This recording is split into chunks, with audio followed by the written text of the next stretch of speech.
and it's just like gonna be majorly different from the original one. Now, the start of the story, we get two babies crying in two separate cribs. Now, one has orange hair and the other one has black hair. These kids would be known as Kunigami and Isagi. Now, as both these kids grow up, they would come to love different aspects. Kunigamis will be heroes, and obviously Isagis will be just chilling. Different life movies, comedies, all of that. He didn't like anything specific. He liked everything. Now, Kunigami would start working out as he grew older, and he would, obviously want his brother to join him. Isagi would sometimes go with, but most of the times he would just be at home chilling. So this caused the two's physique to be absolutely different. Kunigami would eventually grow to be 6'2", and Isagi would grow to be 5'9". Now, both of these kids would obviously branch into different directions and gaining different, abilities, I guess you could say, or weapons in this case. Kunigami would grow to obviously will obviously grow to his shooting and his physical ability, and also gain finish shot. Isagi, on the other hand, would focus more or less on his obviously defending, his dribbling, his passing, and obviously a bit of his speed. Overall, his the rest of his offense is pretty terrible. His shooting terrible. His speed is a bit iffy, I guess, but yeah. So obviously, Isagi would gain the ability to fade into the background, almost erasing his presence entirely. And so, due to that ability, Isagi and his brother Kunigami would grow to be absolute menaces on the field. Now, one time in a game, Isagi was obviously, about to tackle a player, and as Kunigami was running up the field, Isagi would erase his presence as the player would think no one was on him and attempt to get past, everyone. Eventually, he would look down and see that the ball was gone, and he would look up and see that obviously Isagi was dribbling past him. Isagi was dribbling down the field, and he would look up and see that the player was currently running at him.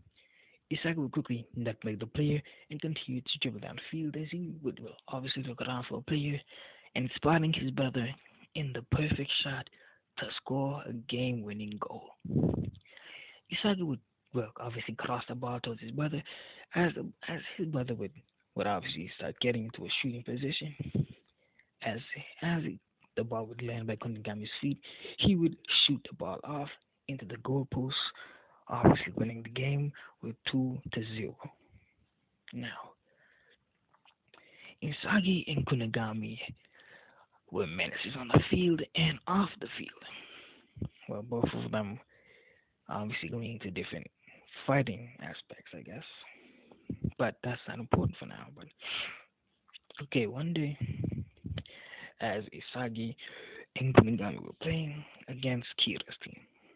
Now, I'm not sure if that's that man's name. Hold on, let me check.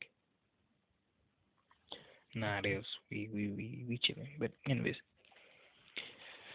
and so as Kira would be dribbling up the field, Isagi would quickly intercept the ball by sliding it out from under him, and quickly, obviously getting up and dribbling down the field. Now, Isagi would erase his presence entirely, as he would quickly appear behind a few players and continue dribbling past them, almost, like he disappeared right in front of him. Isagi would quickly look up and spot two players, this being Kunigami and some other person. But obviously, having more faith in his brother, Isagi quickly passed the ball and it landed right at Kunigami's feet, where Kunigami would then score an amazing goal. Obviously, being it 3-0, Kunigami with a hat trick and Isagi with 3 assists. Now, Kunigami and Isagi would well walk home as they would be celebrating that goal. That's when Isagi realizes a stunning conclusion that would he be here without his brother? Isagi would shake his head as he would say that well, what would cause the two of them to separate and go in different directions. Now, after they get home, a few weeks would pass, and that's when obviously his mother and father would come into their room and will say that they had received a letter from a place or organization called Bulak. They would take the letter from their parents and they would well tear it open to see that they had been invited to Bulak and that they were one of the many well, rising soccer players in Japan, and that if they would join Blue Lock, this would boost their player well, player stats and everything in a whole, giving them more fame and more ability to reach out into farther organizations, such as different teams in different lands and so forth. But Isagi is obviously opposed to the idea, being the much more lazier player, and obviously stating that they had gone on to nationals and that this would be a waste of their time. Well, retcon that.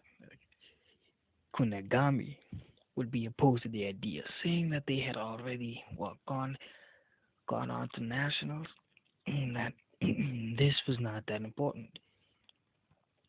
Isagi would shake his head and tell his brother that this was worth a shot. Kunigami would just shake his head and say fine. And so that's when we skip to when they finally get to Blue Lock. Now, as they arrive, they would obviously walk into Kira, bump into Kira, not literally just accidentally meet him, but yeah. And Kira would be surprised to see the obvious duo that absolutely overpowers his team, but anyway. Kira would say that they should walk in at the same time. Usagi would say sure, and as the two, as the trio walks in, they would be looking around at the different players that were here. Konagami and Isagi not knowing who they were, but as we finally skip to when the screen would come on, and this is when a man would introduce himself as Jinpachi Ego. Ego would then go on to say that Japanese soccer was nothing more than trash, and that they were the next step into bettering Japanese football.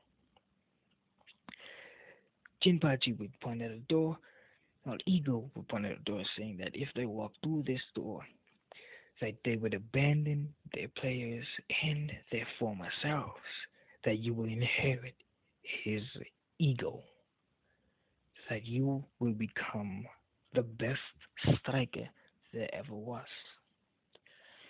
Isagi would just obviously be confused at this idea, and Kunagami would just shake his head at the idiotic idea that this man had, saying that Japanese football is trash. But anyways, a player, Kira would obviously pipe up, yelling out that why would he abandon his former teammates and all of that. Kunagami would obviously agree with him, but that's when that I think about that is when obviously Isagi would pipe up saying that this might be their chance to gain further recognition. He would look at his brother and say that what happens after this after we're done playing at this school, would we get another place to play?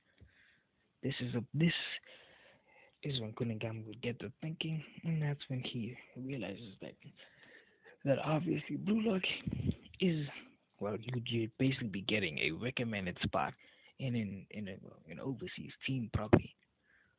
Kunigami would awfully turn around and begin to walk towards the door as his brother would smile and begin to walk after him.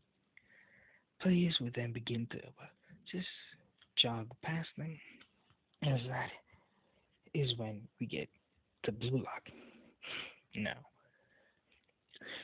now, obviously it wasn't really Blue Lock. They had to ride the bus there, but anyways, players were split up into different teams, be basically different uh, teams. Now, Isagi would come to notice that obviously they had to change jerseys. Well, they had to change it to the Blue Lock uniform, and that he would look up and say that the lowest person on the board would basically just, yeah, well, first of all he would be saying that they would be playing tag, and that is when a board comes up and shows that Isagi is basically second from the bottom up, and well, obviously at the bottom being Igurashi. Yeah, I think that's how you say his name. I don't know, but anyways, him saying that after a set amount of time, if you are still it, then you will be ejected from Blue Lock. Now, that is when a ball would come up and the monk boy would start chasing after different players and would attempt to hit them. Him starting out with the ball because he was last. Now, as he was running around trying to hit different players, and that's when he notices a boy sleeping on the ground. He obviously just perks up, and that is when he would attempt to kick the ball at him. The boy obviously quickly getting up and kicking him right in the face. Him saying, "How dare he attack a sleeping man, a sleeping, sleeping man, sleeping person, I guess." But yeah, Isagi would then obviously question who this player was, and that's when the player looks up and quickly makes eye contact with him. Isagi just just thinks that this is weird, and that's when the boy quickly, well, snatches up the ball and starts running. He quickly turns it around and shoots it right for the monk boy, and that is when the monk boy would unfortunately be hit as he would quickly turn around and look for a player. He spots Isagi and quickly shoots the ball at him and unluckily hits him right in his chest. Isagi quickly, well, he regains his composure as he would quickly, well, trap the ball and quickly look around as he spots, well, the boy currently running at someone. Isagi would obviously shoot the ball towards the boy as he feels something just edging him on to shoot it in that direction. And that is when he quickly sees who had shot the ball as the boy swiftly dodges out the way as the ball hits Kira right in the face. And that is when a timer would go off saying that this was the end of the game. And that is when Ego would finally log onto the screen, stating that Kira had been ejected from Blue Lock. And yeah, that's where I'm going to end it off. Goodbye.